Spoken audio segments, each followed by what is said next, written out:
Sumale el paso.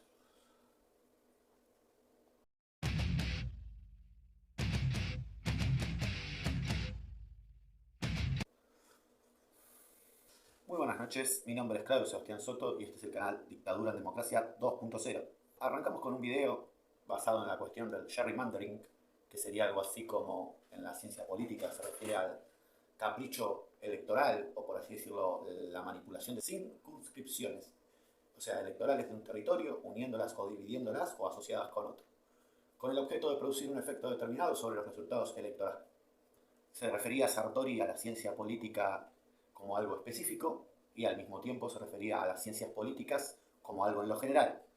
Arrancando con este video, vamos a hablar sobre la cuestión del gerrymandering, que está referido al tema que está en boga, en la boca de todos los titulares de diarios, que está hablando sobre la cuestión de las bases y principios para la libertad de los argentinos, de Javier Milei, o sea, en este mega decreto con orientación a hacer una gran derogación enorme y una serie de reformas que volverían para atrás también lo que se llama la ley electoral. Si vamos al megadecreto en cuestión, puedo buscar la parte específica, donde se encontraría en el título 6, Interior, Ambiente, Turismo y Deporte, capítulo 1 del sistema electoral, sección 1, circunscripciones uninominales. Y de esto hablamos cuando hablamos del fenómeno del gerrymandering. ¿Y para qué se utiliza el gerrymandering? Te preguntarás. Para manipular de forma discrecional los distritos para colocar la representación uninominal. ¿Qué quiere decir esto? A efectos prácticos.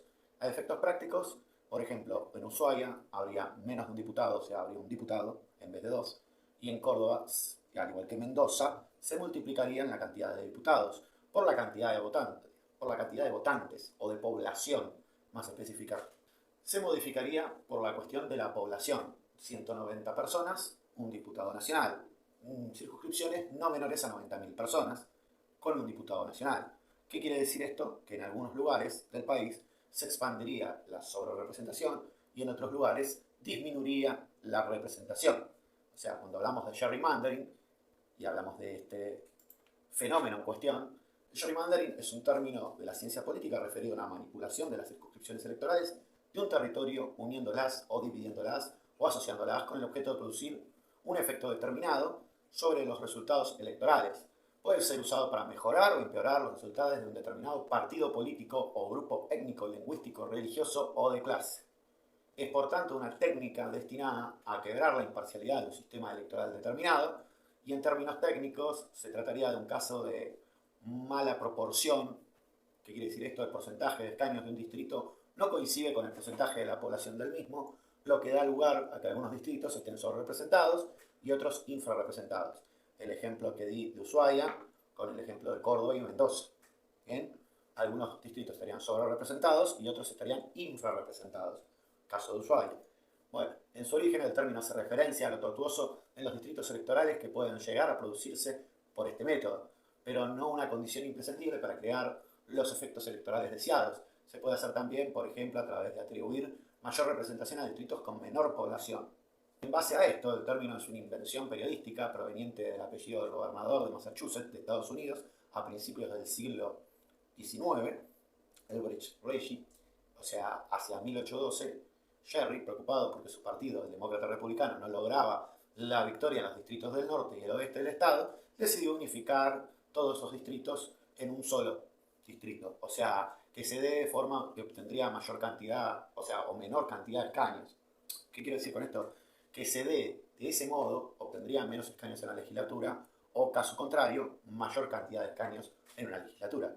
O sea, los periodistas en ese momento observaban el nuevo mapa electoral que se percataron de que el distrito así creado tenía forma de salamandra, a lo que pusieron el nombre de gerrymandering, desconociendo el autor concreto de la expresión. La caricatura se popularizó en el término de Gilbert Stuart y se publicó en el Boston Gazette en marzo de 1812 y representaba un extraño animal con garras, alas y una cabeza que recuerda a la de un dragón. El término tuvo éxito y pasando a designar cualquier forma de manipulación de los distritos electorales con fines partidistas.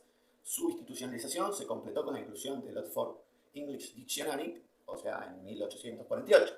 Bueno, básicamente vamos a avanzar sobre los tipos de gerrymandering que hay, que son característicos, o sea, en materia del diseño de circunscripciones electorales que pueden producir el gerrymandering, por concentración activa, trazando distritos electorales que concentran el electorado en un grupo disperso, para que los límites de ese distrito se obtengan la mayoría del grupo elegido.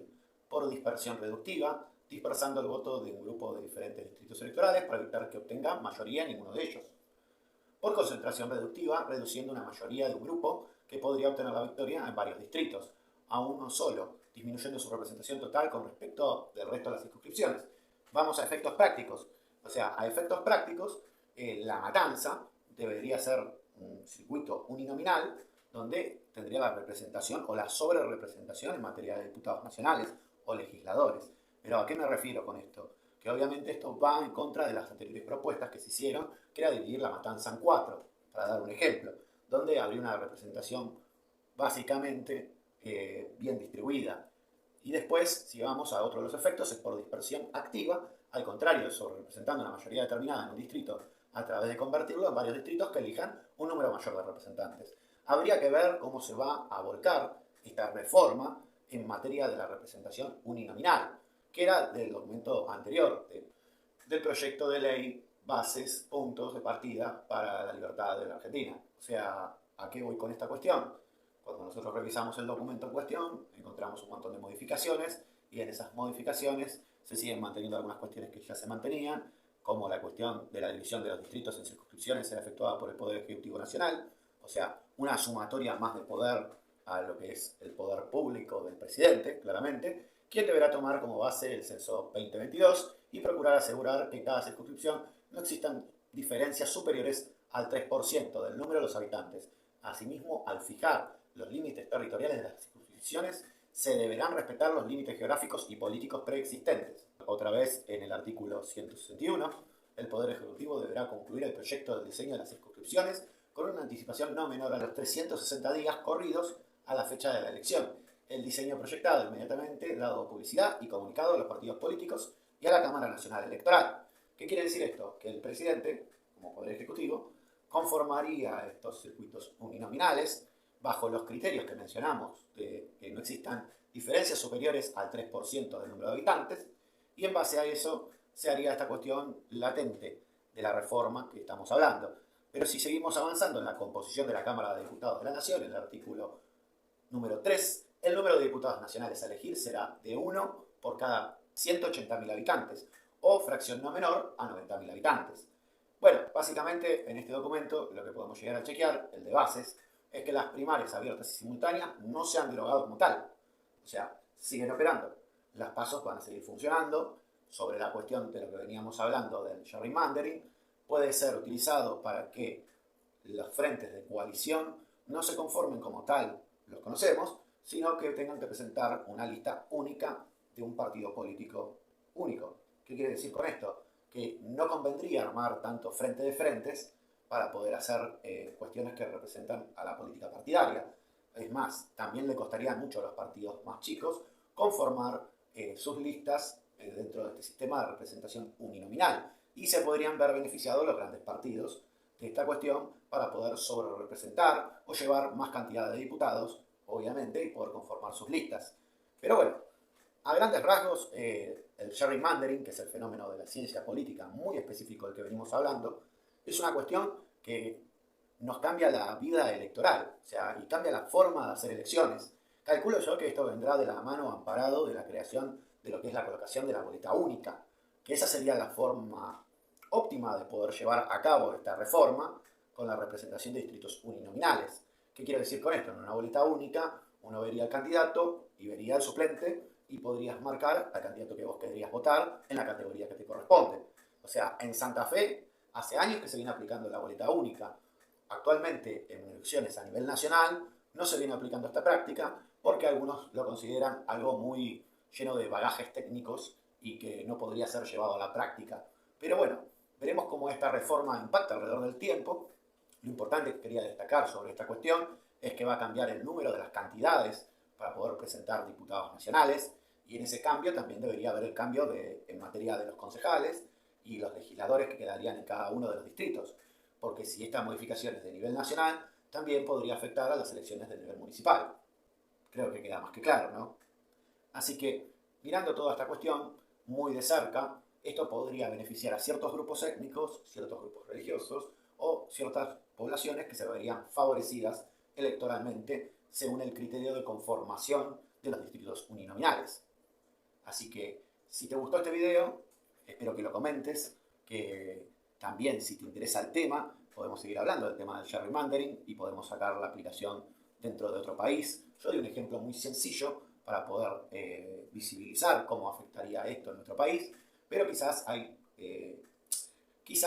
ejemplos mucho más abarcadores de esta cuestión y al mismo tiempo muchos más descriptivos y analíticos. Sencillamente, encarecidamente, traté de explicar bien claro cómo se puede dar estas cuestiones en materia de sus características, de cómo podrían estar conformados estos distritos uninominales.